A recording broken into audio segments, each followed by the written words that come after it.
더마카와 함께 시선집중의 문을 열겠습니다. 어서 오세요. 네, 안녕하세요. 더마카입니다. 0921님이 비가 많이 왔습니다. 상추가 전부 쓰러져서 한숨만 납니다. 춘향골 초로에 투정을 보내봅니다. 라고 하셨어요. 어이구, 어렵게 농사 지은 건데 이럴 때 정말 농심은 쓰러집니다. 그러니까요. 그리고 공진단님이 부산입니다. 새벽에 비가 엄청 오더니 출근길은 좀 잦아들어서 다행입니다.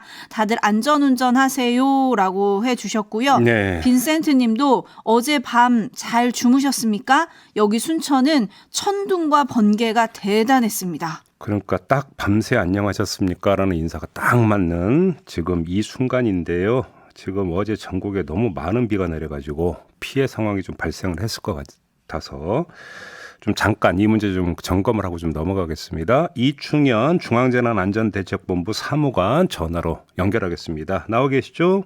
네, 안녕하십니까? 네, 밤새 고생하셨죠? 아유, 아닙니다. 네. 네, 인명피해 소식이 있습니까 혹시? 네, 지난 9일부터 저희가 호우대처 상황 보고서를 기록해 오고 있는데요. 네. 이번 중대본 가동된 이후에 오늘 오전 6시 기준으로 인명피해 내용 살펴보면 부산 사상구 학장천 주변에서 68세 여성 한 분 실종돼서 현재 소방과 경찰력이 동원돼서 수색 중에 있습니다. 예. 실종 원인은 조사 중에 있고요. 예. 그리고 경기도 여주에서 75살 남성 한 분이 소양천 주변 산책하다가 돌아가셨다는 기사 접하셨을 텐데요. 네, 네. 이분 같은 경우는 실종으로 추정하고 있어서 현재 안전사고 쪽으로 분류되어 있는 상황입니다. 그래요. 재산 피해 상황은 어때요? 네, 공공시설로는 강원도 정선에 도로 비탈면 유실 한 건이 있고요. 네. 사유시설로는 강원도 원주와 경기도 광주에서 주택 6곳이 일시 침수 피해를 입었습니다. 그리고 부산 해운대구에서는 차량 침수 피해도 7건 발생됐고요. 네. 대구 북구에서는 철거 현장 담벼락 붕괴, 광주 북구에서는 어린이집 천장이 일부 파손되는 사고가 접수됐고요.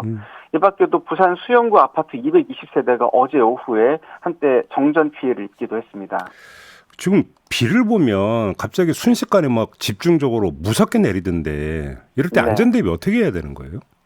네, 보면요, 지금 이 집중호우 같은 경우에 이제 비구름대가 빠르게 이동하는 모습을 좀 보이고 있는데요. 예. 순식간에 국지성으로 한 곳에 비가 집중되는 특징을 볼 수 있습니다.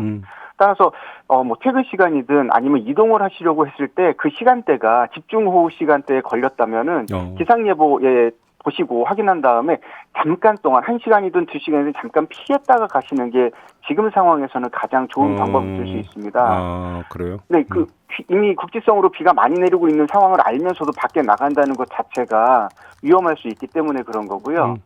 그리고 또 국지성으로 비가 내리다 보면 지하 공간에 비가 많이 들어차거나 침수되는 상황이 일어날 수 있습니다. 해당 시간대나 이 위험이 느껴질 때는 해당 지역 피하시는 게 무엇보다 중요한 행동 요령입니다. 지금 사무관님이 집중호우라는 표현을 쓰셨는데 어제 긴급 네. 재난 문자 보면 극한호우가 등장을 했는데 이건 뭐예요? 네, 극한호우 같은 경우는 시간당 50mm 이상, 3시간에 90mm 이상 두 조건을 동시에 충족하면 기상청이 긴급 재난 문자를 보낼 수 있도록 한 건데요. 어제 같은 경우 이제 1시간에 강수량이 72mm를 넘었기 때문에 이 시간당 강수량이 72mm를 넘더라도 긴급 재난 문자가 발송되는데 이것을 어제 경험하신 거죠. 아이고, 알겠습니다. 아무튼 피해가 발생했다면 어디로 연락하면 되는 거예요? 네, 만약에 응급 상황이면 당장의 생명이 위태로운 상황이라고 판단되시면 119로 전화 주시면 되고요. 예. 비응급 상황, 급하진 않지만 위험성이 느껴진다고 판단되시면은 110번입니다. 110번으로 전화 주시면 도움 받으실 수 있습니다. 아, 그래요. 예를 들어서 뭔가 집 뒤에 축대고 좀 약간 이상해 보인다 이러면 110번으로 연락을 하면 되는 겁니까? 그렇죠, 그렇죠. 네, 알겠습니다. 아무튼 계속 좀 더 수고를 해주셔야 될 것 같습니다, 사무관님. 말씀 잘 들었습니다. 네, 감사합니다. 네, 중앙재난안전대책본부의 이충현 사무관 잠깐 연결했습니다. 네, 김치준 님이 어제 대구에는 오후 2시쯤에 폭우가 쏟아져서 정말 이런 국지성 폭우 너무 무섭습니다. 라는 지금 댓글 남겨주셨고요. 환장의 커플님은 어제 버스에 두고 내린 우산을 해당 버스 기사님이 챙겨 놓으셨다가 저 승차할 때 오늘 저에게 전달해 주셨습니다. 그래요? 너무 감사해서 자랑합니다. 여러분 우산 놓고 내리지 말고 꼭 챙기세요. 라는 댓글 남겨주셨네요. 기사님 고생하셨네요. 그렇죠. 근데 요즘 날씨는 정말 이상하게 갑자기 엄청 미친 듯이 비 내리다가 갑자기 해가 쨍 하고 나타났다가. 약간 사람 놀리나? 이런 생각이 들기도 해요, 저는. 이거 뭐예요 도대체 제가? 응? 저에게 물어보지 말고 하늘에 계신 신에게 물어봐야 되지 않을까요? 아이고, 네.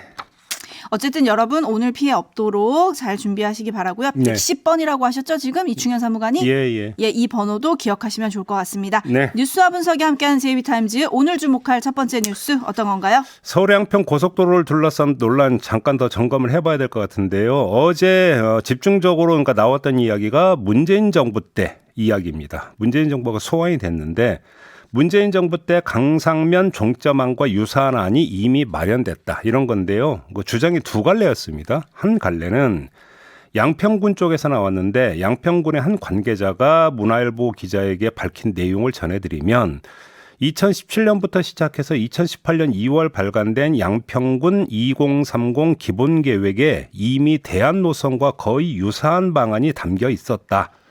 기본 계획에 포함된 안이 남양평 IC와 연결하는 노선이라면 대안 노선은 강상 JCT를 설치하는 방안이라는 점이 다를 뿐 두 안 모두 종점은 강상면이었다라고 주장을 한 겁니다. 이게 한 갈래고요.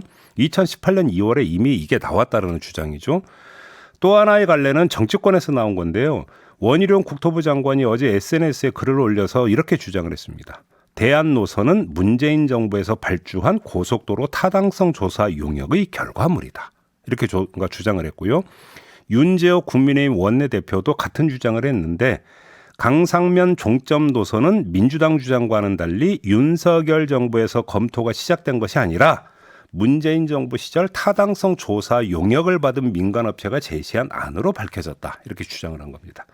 아무튼 종합하면 문재인 정부에서도 타당성을 인정을 했으므로 김건희 여사 일가 땅과의 연관성 주장은 설득력을 잃고 민주당은 자기 모순에 빠지게 된다. 뭐 이런 그 주장 아니겠습니까? 이걸 좀 점검을 해봐야 될 것 같습니다. 네, 임금님규의 캔디님이 저 양평 살지도 않는데 양평지도 외울판입니다라고 보내주셨는데 지금 이런 상황들을 어떻게 봐야 될까요? 자, 잘 봐야 되는데요. 그 정치권에서 나온 걸로만 일단 한정해서 한번 이야기를 해보겠습니다. 여기에 숨은 그림이 있는 것 같은데. 용역 발주를 한 시점과 용역 발주받은 업체가 그 결과를 보고한 시점, 요걸 좀 잘 볼 필요가 있다. 이런 말씀을 드리겠습니다. 자, 국민의힘의 김정재 의원, 지금 국토위 간사죠. 김정재 의원이 소상히 전한 전개 순서를 한번 따라가 볼 필요가 있는데요. 일단 김정재 의원의 목소리 잠깐 들어보시죠. 예비타당성 조사를 통과합니다. 2022년 4월. 2021년 4월입니다. 예. 문재인 정부 때죠. 그다음에 이렇게 예비타당성 조사를 하고 나면 그다음에는 본 타당성 조사를 하게 됩니다. 네. 본격적으로. 이럴 때 2022년 3월 이때도 문재인 정부입니다. 이때 타당성 조사를 이제 착수를 하면서 네. 업체를 선정을 하지 않습니까? 이 업체가 한 2달 동안 이 전체를 살펴본 겁니다. 그러니까 그리고 주민들이 강화 IC 설치도 요구한 거죠. 네. 이 모든 것을 담아서는 지금 현재 예타안으로는 안 된다. 안 된다. 그래서 지금 이걸 다시 대안으로 해야 된다라는 내용이 그 타당성 조사 착수 보고에 나옵니다. 그게 2022년 5월입니다. 대안 노선이 그 전문가들에 의해서 제시된 거죠. 자, 제가 다시 한번 정리해서 말씀을 드릴게요. 시간 전개순이 어떻게 되냐면 2022년 1월 6일에 타당성 조사를 시작을 합니다. 그래서 3월에 설계 전문 업체인 동해기술공사와 경동 엔지니어링의 공동 용역을 발주를 하고요. 5월 19일에 두 업체가 대안 노선을 국토부에 보고를 합니다. 자, 요게 지금 전개 순서인데, 자, 발주가 언제 이루어진 겁니까? 2022년 3월에 이루어졌습니다. 그러니까 발주가 문재인 정부에서 이루어진 것은 맞습니다. 맞네요. 그러면 용역 결과 보고가 언제 이루어졌습니까? 2022년 5월 19일에 이루어졌으니까 윤석열 정부 출범한 후가 되겠습니다. 그런데 발주를 받은 두 업체가 연구 용역을 진행한 기간은 2달이었습니다. 3월부터 5월. 그러면 3월부터 5월이라는 기간은 어떤 기간입니까? 인수위원회 기간입니다. 대선이 3월에 있었죠. 다시 말해서 실제로 연구 용역이 진행이 된 건 윤석열 정부 때라고 보는 게 현실에 부합할 것이다 라는 이야기가 되겠습니다. 자, 이렇게 정리하고 나면 의아한 게 하나가 남습니다. 양평군청 관계자의 주장인데요. 2018년 2월에 발간된 기본계획에 담겼다라는 대안 노선, 이 출처는 연구 용역과는 아무 상관이 없는 겁니다. 왜냐하면 연구 용역은 이미 2022년에 이루어진 거니까. 그렇지 않습니까? 그러면 이 대안 노선의 출처는 어디가 되는 것이냐라는 문제가 있습니다. 여기서 이제 뭐 대우건설 이야기가 좀 나오고 하는 부분이 있었는데요. 요 관련 이야기는 잠시 후 3부에서 관련 인터뷰가 예정이 되어 있습니다. 이때 좀 소상히 좀 점검을 해보도록 하겠습니다. 네, 관련해서 또 국토부 측이 한 말이 있습니다. 민주당 주장대로라면 원희룡 장관이 취임 사흘 만에 문재인 정부에서 선정된 업체들이 압력을 행사해서 노선을 변경했다는 건데 상식적으로 말이 되냐? 이런 질문을 던졌고요. 그리고 또 이 업체들, 지금 설계 전문 업체인 동해기술공사와 경동 엔지니어링이 공동 용역을 했다는 거잖아요. 네. 이 업체들은 우리는 정치적 고려 같은 것은 모른다. 우리는 기술자 시각으로 판단한 거다. 뭐 이런 입장을 밝혔다라고 어제 조선일보가 보도를 했는데 제2의 정리를 듣고 나니까 전 굉장히 헷갈립니다. 일단 국토부가 처음에 했던 얘기는 양평군이 대안을 요구했다는 거였잖아요. 네. 근데 지금은 전문가가 대안을 제시한 거라고 김정재 의원이 말을 합니다. 그러면서 용역업체 2개가 나와요. 그리고 또 원희룡 장관은 몰랐다고 하더니 취임 후 3일 후에 지금 보고를 받았다는 거잖아요. 요것도 헷갈리고요. 그러니까 취임 후 3일 후에 보고가 이루어졌는데 원희룡 장관이 직접 보고를 받은 건지 국토부 실무자가 받은 건지는 확인이 필요한 사안이고 다만 국토부의 보고가 이루어진 시점이 원희룡 장관 취임 사흘 뒤다 이 얘기인 거죠. 네. 여튼 좀 헷갈리고 좀 뉴스를 쫓아가기가 힘든데요. 목동 촌부님이 이런 춘천을 남겨주셨네요. 원희룡의 대선이 시작됐다. 또 그건 무슨 말씀이실까요? 지난 대선에서 대장동 1타 강사로 좀 떴잖아요. 네. 양평 고속도로 백지화로 본인의 대선 행보가 시작한 거 아니냐. 이런 댓글이신 것 같아요. 자, 제가 용역 발주가 3월에 이루어졌고 영역 보고가 5월에 이루어졌다고 말씀을 드렸어요. 자, 그러면 이 시점에서 문재인 정부가 일정하게 힘을 써서 강상면 안을 도출했을 가능성은 현실적으로 별로 없다라고 하는 점을 하나를 봐야 된다라는 거고요. 현실 정치 영역에서 놓고 볼 때. 두 번째, 여기서 놓쳐서는 안 되는 부분이 서울 양평 고속도로 건설은 윤석열 대선 후보의 공약사항이기도 공약이었죠. 했다라는 것이죠. 네. 그러면 이 공약사항이 연구 용역이 진행이 되는 과정에서 혹시라도 영향을 미쳤을 가능성이 있는가를 봐야 되는 부분들도 함께 지금 점검 포인트로 도출이 된다. 이 얘기도 함께 드리겠습니다. 네, 또 점검할 포인트는 저희가 3부에서 전 양평군 의원과 인터뷰가 예정이 돼 있습니다. 시선 집중해 주시고요. JB타임즈 다음 주목할 뉴스 오디오로 먼저 만나보시죠. TV 수신료 분리징수를 위한 방송법 시행령 개정안이 오늘 국무회의를 통과했습니다. 앞으로는 수신료를 전기요금과 분리하여 별도로 공제하고 징수합니다. 이를 통해 국민들께서는 수신료 납부 사실을 명확히 인지하게 되고 이어 나토 정상회의 참석차 리투아니아를 방문 중인 윤석열 대통령이 전자결제로 재가했습니다. 이로써 1994년부터 30년 가까이 이어져 온 KBS와 EBS TV 수신료의 전기요금 통합징수는 역사 속으로 사라졌습니다. 지난달 5일 대통령실에서 분리징수 추진을 권고한 지 한 달여 만입니다. 정부는 국민이 수신료 징수 여부와 금액을 명확히 알게 됐으며 TV 없는 집이 수신료를 내지 않을 권리가 강화됐다고 설명했습니다. 분리징수는 바로 시작됩니다. 다만 시스템이 아직 마련되지 않아 적어도 10월까지는 고지서에 전기요금과 수신료가 함께 나옵니다. 네, 결국 이렇게 됐는데요. 자, 점검 포인트 2개만 뽑아서 잠깐 살펴보도록 하겠습니다. 첫 번째는 가처분 신청인데요. 일단 지금 KBS는 이게 방통위에서 방송법 시행령 개정 절차에 들어가니까 헌법 소원과 동시에 개정 절차 중지 가처분 신청을 낸 바가 있습니다. 가처분 신청은 보통 이제 그 결과가 빨리 나오지 않겠습니까? 근데 또 이것과는 별도로 만약에 분리징수 실무 작업에 바로 들어가게 돼버리면은 별도로 이번에는 헌법재판소가 아니라 법원에 가처분 신청을 낼 가능성도 있습니다. 그러면 며칠 걸리지 않아서 법원의 1차 판단이 나올 수도 있을 것인데 이게 어떻게 변수로 작용을 할 것인가 요걸 봐야 된다는 것이죠. 이게 첫 번째 점검 포인트가 될 것 같고 두 번째는 이동관 특보인데요. 이미 이 자리에서 짚은 바가 있습니다. 이동관 특보가 방통위원장으로 지명이 될 거다라는 썰이 파다했음에도 불구하고 계속 미뤄지고 있는 이유가 이 그 방송법 시행령 개정 절차와 이동관 특보를 떼어놓기 위한 다시 말해서 이동관 특보가 방통위원장으로 지명이 된다 하더라도 그것은 방송법 시행령 개정은 이동관 특보는 아무 상관이 없는 것으로 만들기 위한 시간차 접근법일 가능성이 있다라는 점은 여기서 그러니까 분석을 한 바가 있습니다.